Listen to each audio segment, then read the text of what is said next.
Thank you for joining us today. First of all, I'd like to thank you, all the H2HC staff, for letting us speak here. I'm really proud to be able to speak for you guys. Even though I'm Brazilian, I have to apologize for you because Jurriaan does not speak Portuguese, so we'll have to conduct this talk in English. Some quick introductions. Hello, I'm Jurriaan.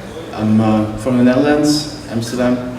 I'm a freelance security researcher. I'm still studying at the University of Amsterdam. I'm interested in mobile security and low-level stuff for Android and Windows. I'm one of the developers of Sandbox. In case you don't know it, it's an open source automated malware analysis system. It's pretty nice. I'm also author of an open source ARM v7 disassembler, so if you need to do some iPhone or Android analysis, it's pretty okay. And I'm in one of the CTF teams, one of the Dutch ones called Eindbazen, and it's a pretty nice CTF team. We play a lot of CTFs, so that was me. And I'm Rodrigo Chiossi. I'm a security researcher at Samsung here in Campinas, São Paulo. We do basically Android security there. Now we moved to some other mobile platforms, but mainly mobile stuff. I've been there for almost 3 years now, doing only security. I'm the founder of Android XHF, which is a website that keeps the source code for Android indexed, so with many of the versions that has been released in the past. So it's really good for people that work with Android internals for a quick reference.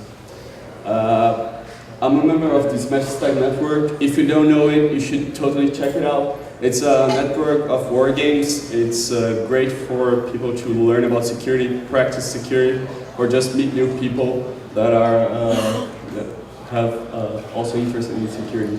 And I usually play CTFs with Binary Bandits team, which is basically a group of people from Smash Stack.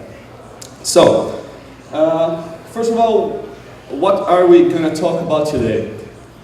Basically about DEX instrumentation. For those of you who don't know, DEX is the file format that encapsulates an Android application. So, even though you write your application in Java, it will be converted to Dalvik bytecode, and DEX encapsulates the information for that application. Then we're going to move a little and talk a bit about Dalvik emulation and how can we use this to but help us when analyzing obfuscated samples.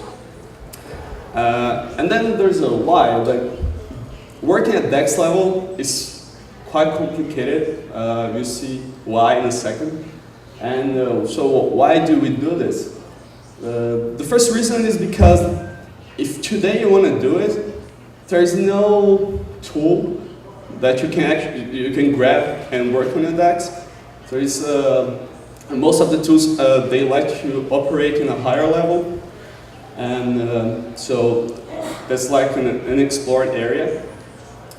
The second reason is because working directly on the DEX, you're not dependent on any other existing tools. So, as I said, many obfuscation techniques, they try to break the existing analysis tools in order to prevent analysis.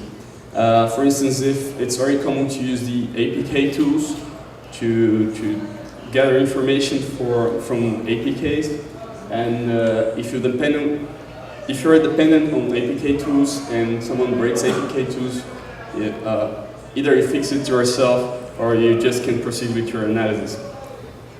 So, first of all, when we talk about DEX, I'm going to give you guys a quick introduction on how it's organized. Here, what we have is the basic structure of the DEX file. It's separated in two big blocks.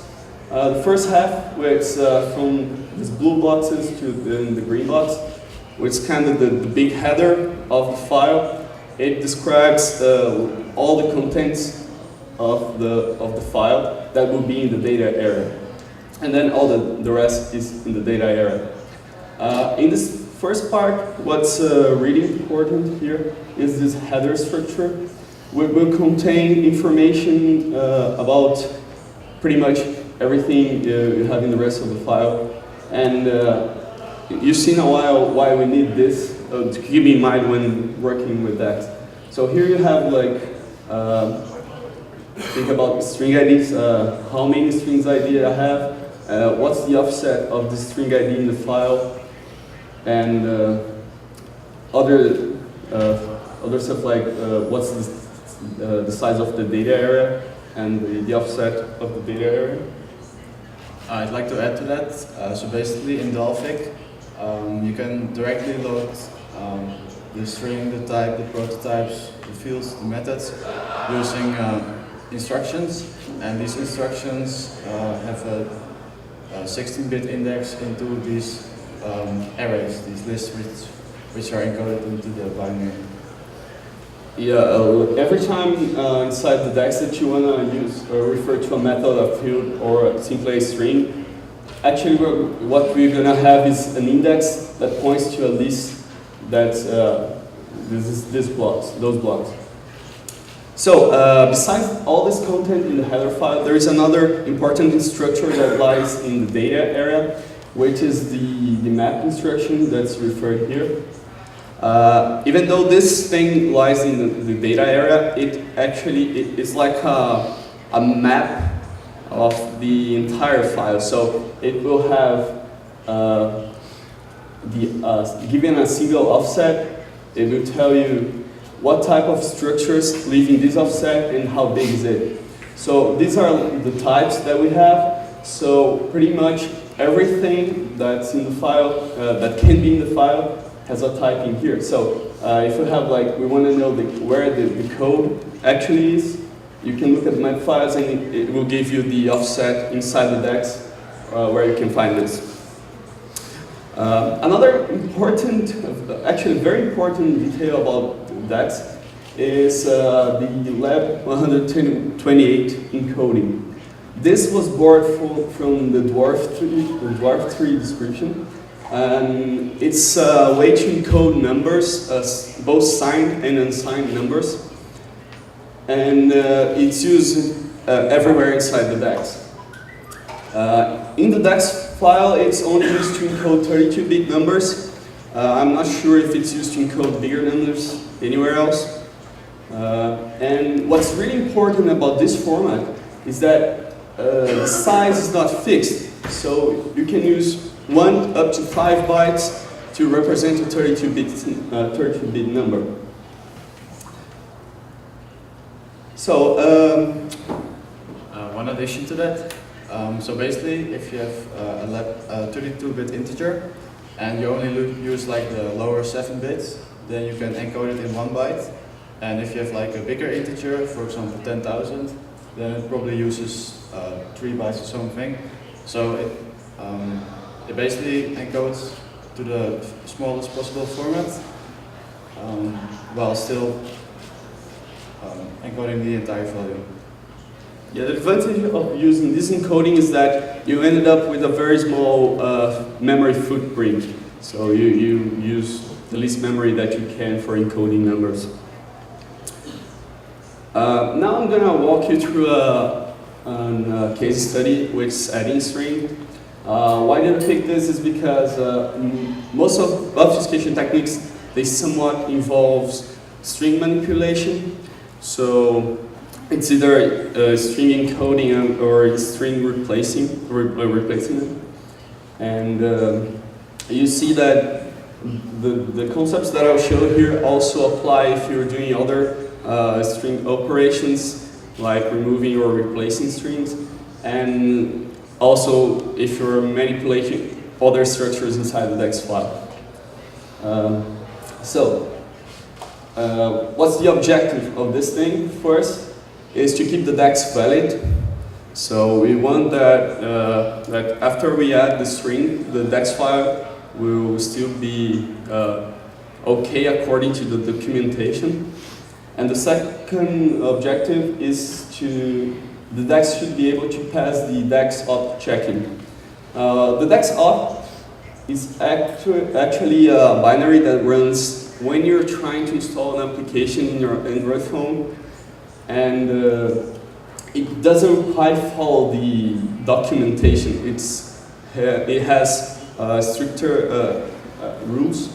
For instance, this map instruction structure that I showed you, according to the documentation, it's optional, but the DEX opt binary will check if the mapping is okay. So that's something that we have to keep in mind. So we're adding strings, and so we need to understand what's the structure of a string inside the DEX file. Well, a string is represented by two structures.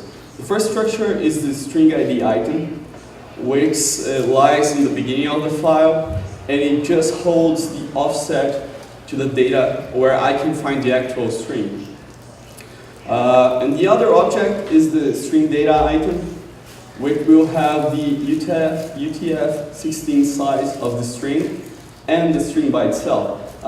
Just one note here, this size is not the same size as the data because one character in the, well, it's not actually UTF-16, it's modified UTF-16 that Android uses, can have 1, 2, or 3 bytes. So this size has to be parsed. It's not this value. And as I said before, every time some structure inside the DEX file wants to use a string, it will reference this string by its index position in that list. So the first thing we need to do is add a string item if we want a new string in the file. The first thing we need to do is add this string item in a position that the resulting string will be sorted. Why this? Because while searching for strings during runtime, keeping the list sorted speeds up the searching. And if our string is not sorted, it won't pass the checking. So okay, we add a new string item to the vector, and now we have to do adjustments to keep the file still valid. The first thing we need to do is adjust the header.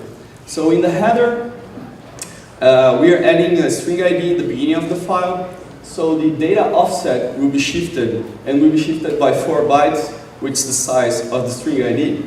And also we need to adjust the file size, because now our file will be 4 bytes bigger. After we adjust the header, we need to adjust the maps, and because there is an entry in the maps that says what part of the file has the string IDs, and this mapping will be bigger. And then we have to iterate through the entire file and adjust references to offsets, because like I showed you, every string ID references to a string by giving its offset in the file, and now these offsets will be shifted by 4 bytes. And that this is true for all the other structures in the file.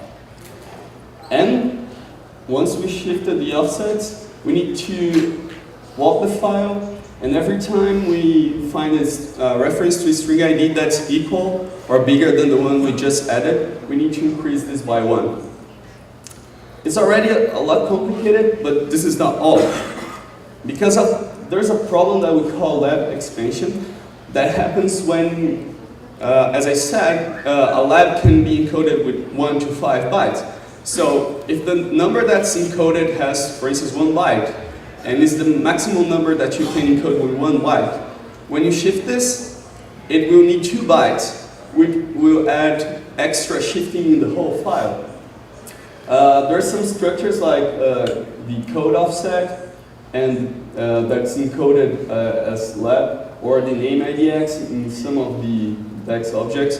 And this can all be shifted when you add a new string ID. So after you do all the fixing that I showed you in the previous slide, you have to iterate again through all the file, fixing the offsets and shifting everything, fixing the file size, fixing the header, fixing the mappings, the mappings. And this is not all. Why? Because there's some alignment requirements. Some DEX structures, like the code icon, they need to be 4-byte aligned. Well, the string ID by itself, it's 4 bytes, so adding just the string ID won't misalign the whole file. On the other hand, if we have lab expansion, it will usually shift everything by 1 byte, which will misalign all those structures that require 4-byte alignment, and we need to walk the whole file again, realigning those structures. Or else it won't be valid according, it won't pass the DEX opt checking. Okay, so now at this point we got successfully added a string ID object. And now we need to add the actual string. And the process is pretty much similar. We'll have to add the new string, adjust the headers, adjust the maps, walk the file looking for lab expansion, walk the file looking for misalignments, and so on and so forth. So I'm going to show you a quick demo. Let's hope this works.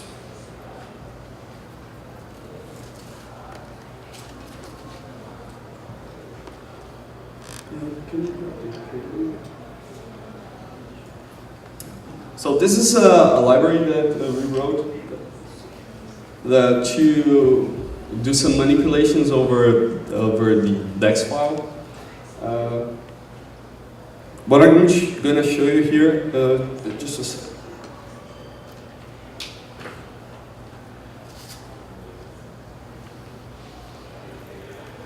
Let me put the phone.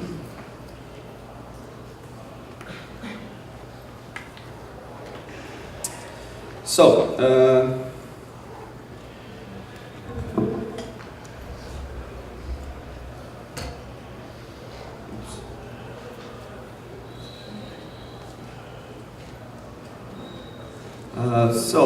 I have here this DEX target, which is just a random, just a dumb application that I compiled.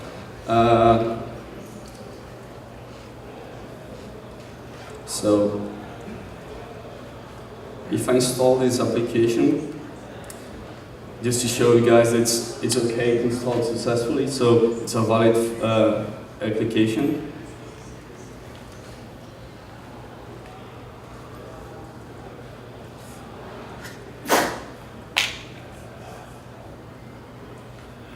So I removed it from my phone. Now what I'm gonna do, I'm gonna extract the DEX file from this application.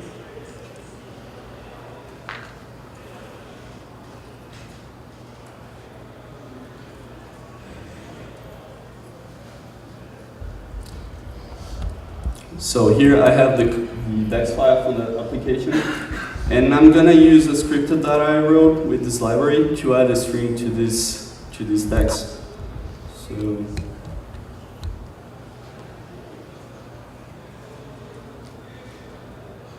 I'm generating a new DEX called H2HC.dex, and I'm gonna add this string H2HC10. So now if there is this tool that I wrote that will list all the structures in the file, and I want for it to show me the strings on this new DEX. If I just do this, it will just print a hell lot of stuff. So let me.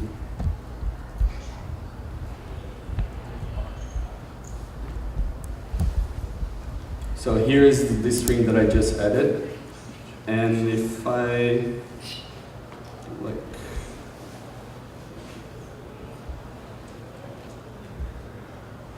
oops, I did something wrong.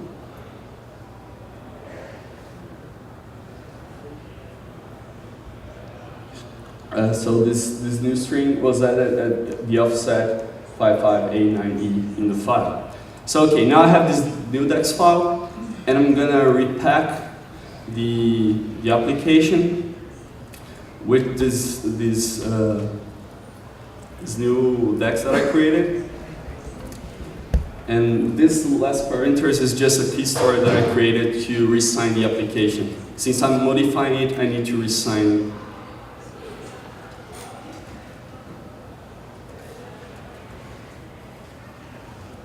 So now I have this new application called TextCard repack, which is the new file with the modified DEX. And if all goes right, it should install just fine. And there we go. So,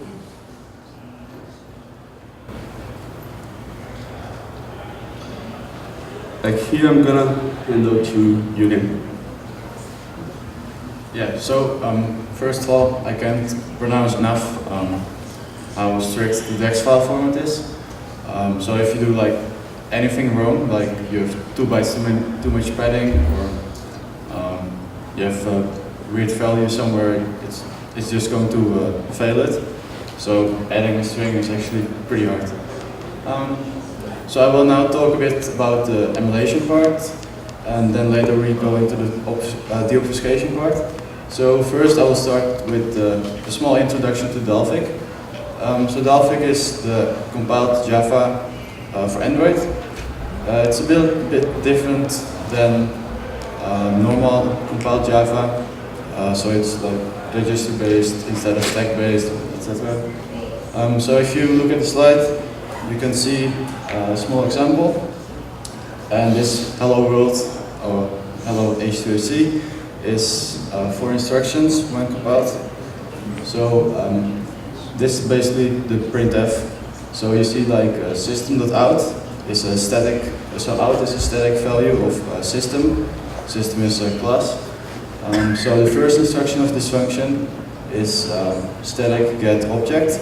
So it gets the out object from system and it stores it into the first register, v0.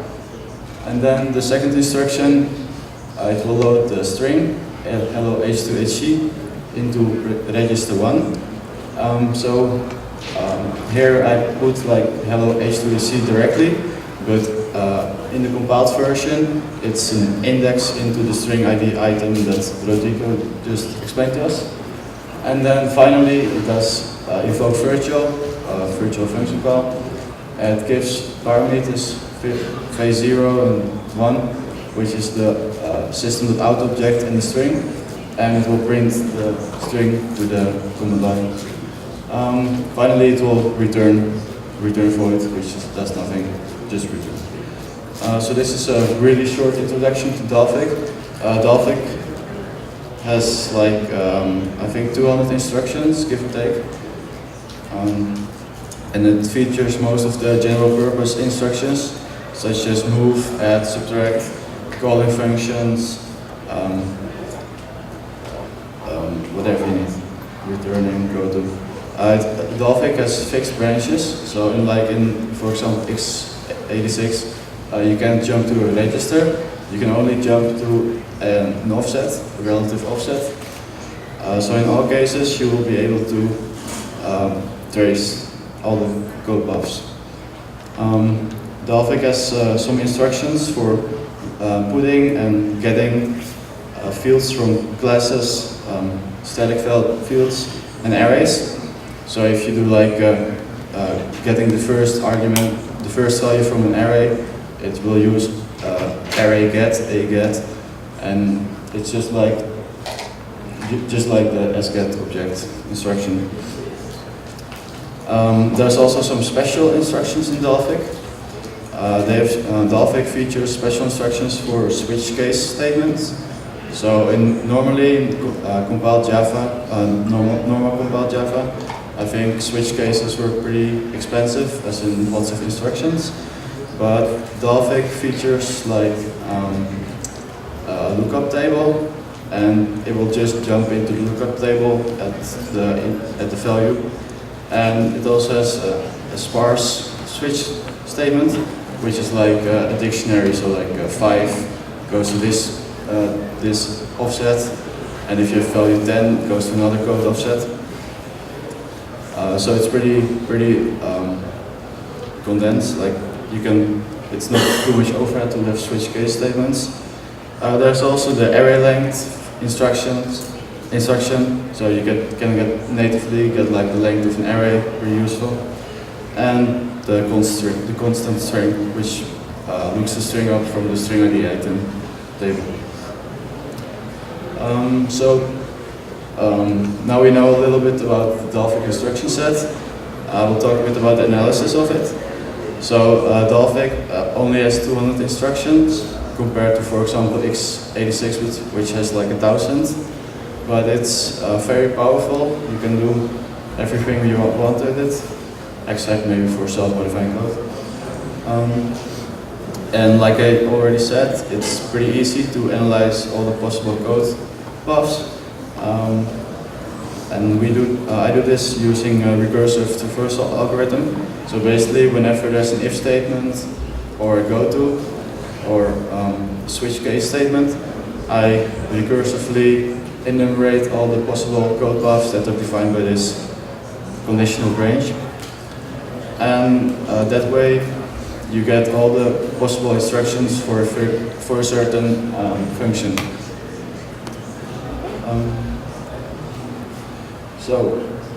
Analyzing cross-references.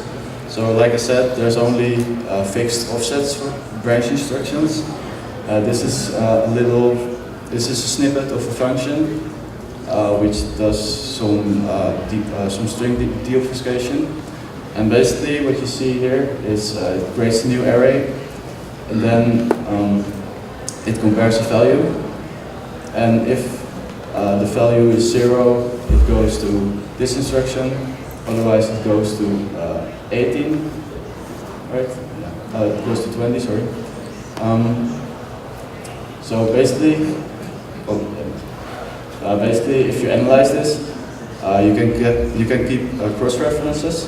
So if we go to this instruction can be reached through two different code paths. So it can either be reached by doing this instruction and then moving to the next instruction, or it can be reached directly if the if statement is true, returns true, and it jumps there. So based on this, we can do some basic block analysis. And basically, for Dolphin, I just kind of assume that new basic block appears when the cross-reference count is greater than 1. As I said, this instruction has two cross-references. It can be reached with two paths. So this is a new basic block, and this instruction also has two extra cross-references. So it's also a new basic block. And this needs a little bit of special handling. So Dolphin also has throw instruction, return, goto, and the special switch case stuff. And these need a little bit of special handling. And furthermore, there's also TryCatch instructions. So what usually happens if there's like TryCatch in the code, then the original code, if it doesn't run into the TryCatch, and if it doesn't run into the catch handler, it will jump over the catch code, and in the text file format, you can specify like this offset, this TryCatch can be handled. So we need some special analysis for that, and we can do this using our basic block and cross-reference analysis. So basically, using these techniques, we can kind of predict later which code paths will be executed, and this will be very useful, as we can see in a minute. So here we're gonna talk a little about the samples that we had. We got over 1,000 malware samples from various sources, over 50 malware families. Not all of them use obfuscation. Actually, just a few amount of them use obfuscation at all. there has been talks in the past about obfuscation techniques, so we're gonna focus on the ones that we've never seen published anywhere before. The first one is it's some unknown obfuscation technique. We don't know who produced this. The first characteristic of this obfuscation is that it will compress package names to 6-digit lowercase alpha names. So for instance, if you have the package con.h2hc .example, which is written wrong, by the way, it's gonna become something like this. And it also renames classes to 6-digit alpha names. So here the main becomes like J. When it comes to variables and method names, it doesn't use names that are easy to read. This is an example that we extracted from this sample. This is like a private variable of this class and a public method of the same class. It uses those awkward names, but they are very much different from everything else we've seen so far. Another technique that this obfuscation uses is it includes empty switch cases in the middle of these functions. For instance, here we have we start with the switch case, which will always reach condition 1, and which will always jump to the return. So all the rest is dead code. And why is this here? Because if you use a tool like JOT to decompile this application, it's not that you're gonna break the tool, but the code generated will be totally nonsense. That's the best way to put it. Then moving to strings, it encodes strings. This is like a string that we removed from this sample. It's basically single shore encryption. So this is the data, and this here is the key. And this is the function that decrypts it. So we have this loop, and it's gonna do single byte short all over. Okay, so this is actually this kind of deobfuscation function is actually something you see in quite some of the samples which do use obfuscation. These kind of tricks are pretty common, so it's not like state of the art or anything, but it's really annoys you when you're reversing the applications. So like Rodrigo said, basically it does a function call and gives a string as first argument and a character as second argument, and it just XORs every character in the string with the value, and then you get the plain text string. So this is the Java representation, and here we see the Dolphin representation. So again, we have the constant string, then it loads a constant value, an immediate F8 is the value of this Unicode character. It then invokes a static method, which takes a string and a character, and after returning from the method, it uses moveResultObject to get the return value of the function into v-for. So this moveResult instruction is how the return value is always obtained. So what we're going to do now is, based on the cross-reference analysis and the basic block analysis, we're going to find these kinds of function calls inside a binary, inside the TextCard binary, and then we do the analysis and we try to deobfuscate the strings.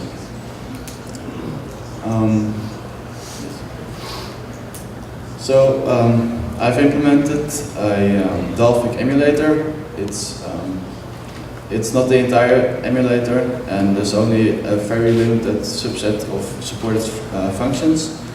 So, for example, I support create new strings. Let's see, this function string 2-char array, and stuff like that.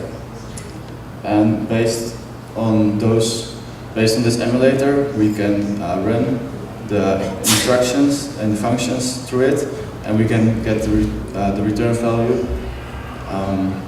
after it finishes executing.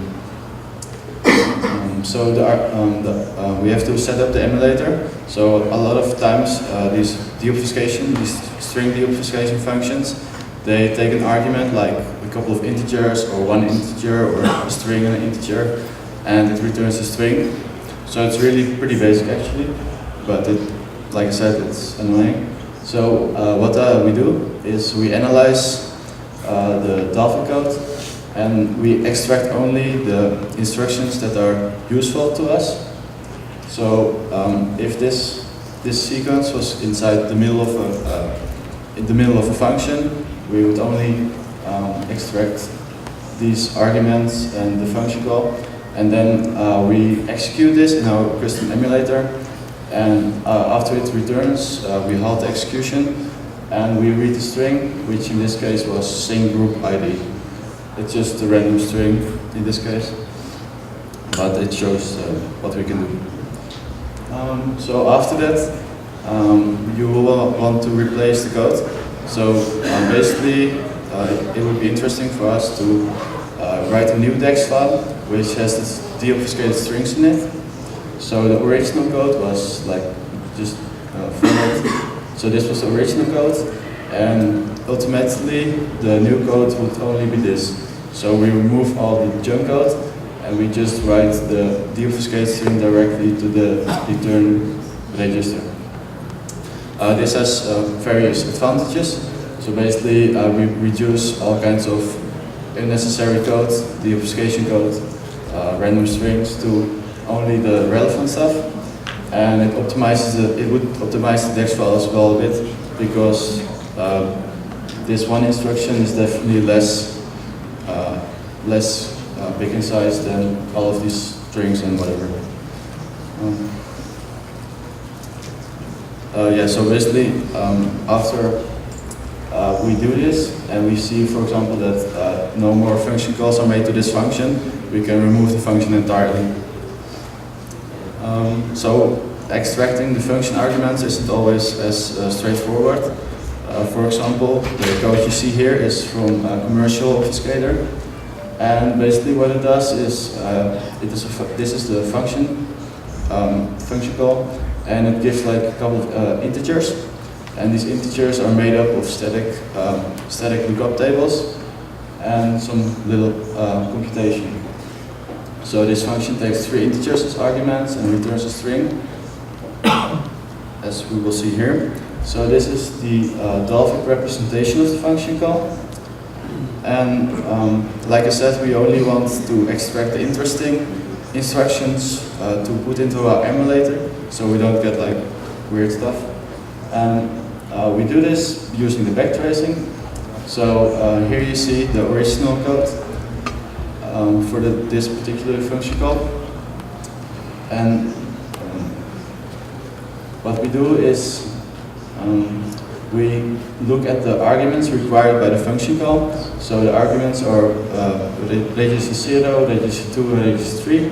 And then we do backtracing, and we see that register 0 is assigned over here. And this instruction requires register 0 and register 2, and these are assigned over here. So we keep these instructions as being interesting to us.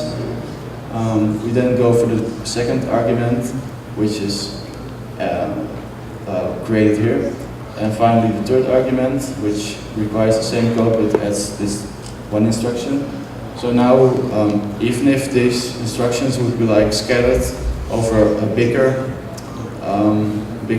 code size, we would only retrieve these couple of instructions and run them in the emulator.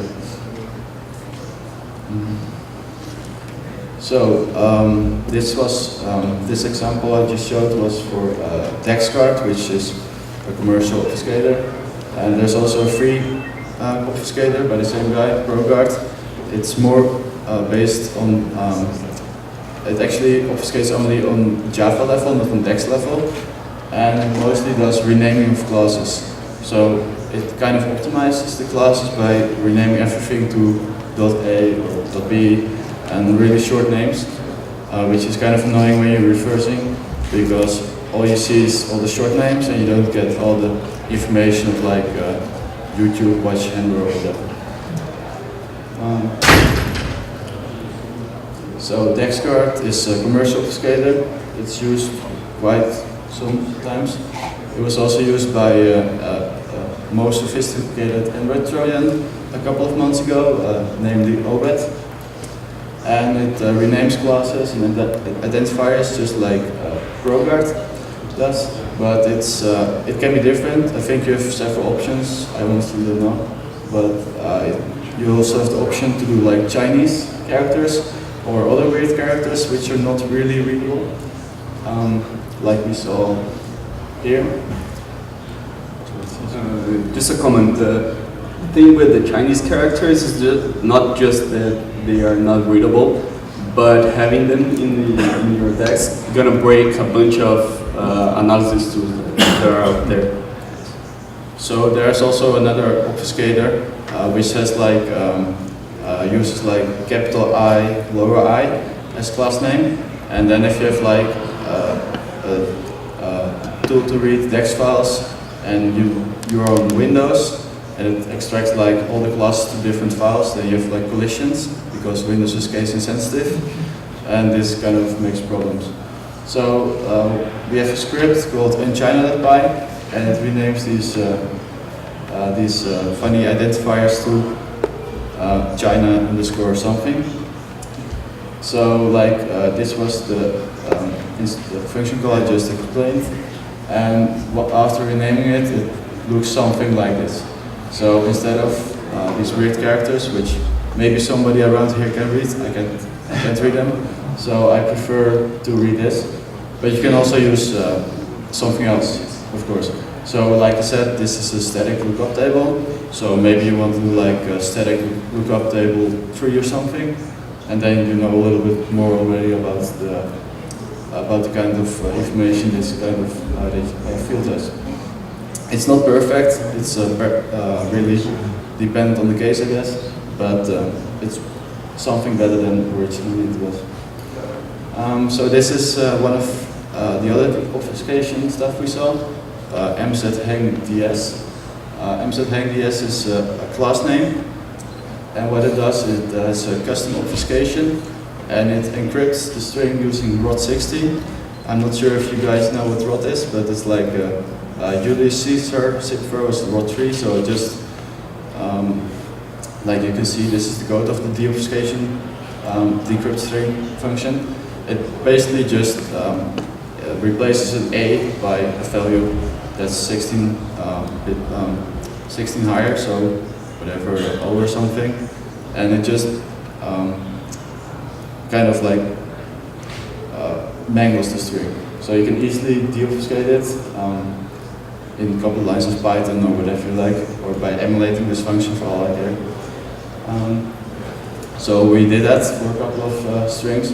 This binary has like, I think there's a couple thousand of these strings, which had been encrypted. And one of the more interesting ones was this. So here it decrypts and checks like URL starts with, so it has a URL and checks like, is this some kind of handler? And tada, it's youtube.com. One funny thing about this encryption is it's only based on ASCII values, so uppercase, lowercase. And as you can see on the bottom, encrypting IP addresses is pretty hard. So this IP address which gets decrypted is still the same afterwards. I thought it was funny.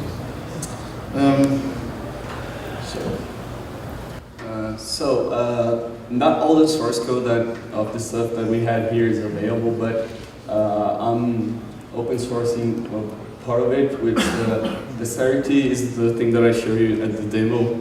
That's for DEX instrumentation. The code is still at very early stages, so look at it if you're curious, but I don't trust it myself. So you were warned about it. And but so we both actually have our own kind of library. Rodrigo was focusing on the string stuff, and he's open sourcing it, which is pretty cool. I've been working on mine for some more time, but it's still work in progress. So I have the custom VM and stuff like that. It's very unfortunate that I'm not sharing it, I guess. But it's pretty cool stuff. So we'd like to thank you for attending our talk, and we have a couple of shout-outs. For example, we got some samples from some friends of ours, and some friends of ours are around here at the moment. So thanks to those guys, and thanks.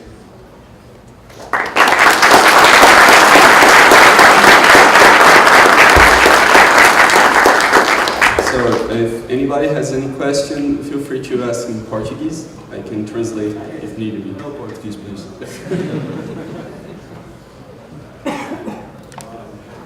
I heard you're getting shots if you ask a question.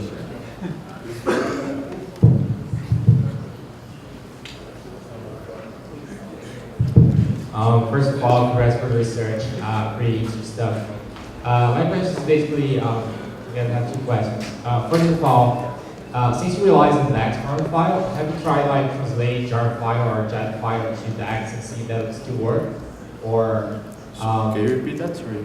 Did you try like translate or from a jar file or a .class file to a DAX and see if the tools still work on that? Or you only try on APK files?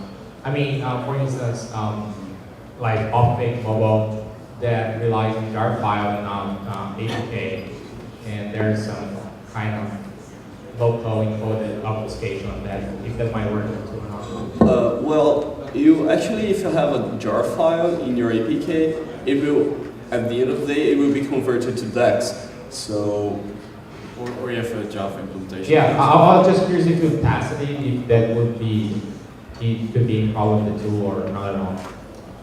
Right. I think Java is out of the scope for us. So I'm pretty sure there must be some kind of deobfuscation already for Java, but we focus on DAX here, so you know. And also, like, if you said that dips like would break the tools or something like this, not really, but when you're analyzing the DAX, you don't have that. You can really say if it was compiled just by source files or if there was some jars included. You have like the big picture of everything. So what's very common, for instance, in those samples that we analyze is to have ads libraries. So when you decompile, it shows like a single application, but we know that this part of the code came from somewhere else. So yeah, our tool can analyze that. Cool. Just one more question.